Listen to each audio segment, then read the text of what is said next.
Welcome to the Caliper channel. In today's video, I'll show you how to change display language in Windows 11 laptop or desktop computer.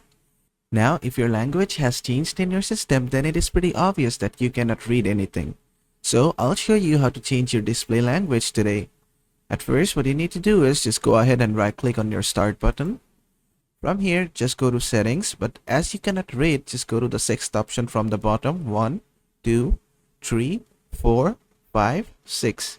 Then just click on the sixth option. This will be the settings for you.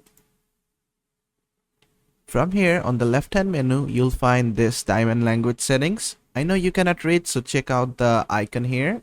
It's gonna be a clock and a globe. Just click on that.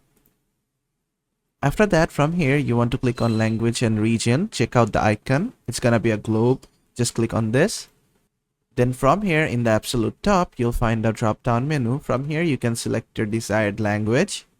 And if your desired language is not in here, you can just add it. Just click on add language just below that.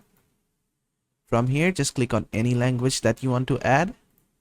Click on next, then just simply install it. I'm not going to install it. I already have the language that I want. So I'm just going to select it and just close this window. And basically that is how to change display language in Windows 11 laptop or desktop computers. I hope this video was helpful. If it was, please give it a thumbs up and don't forget to subscribe.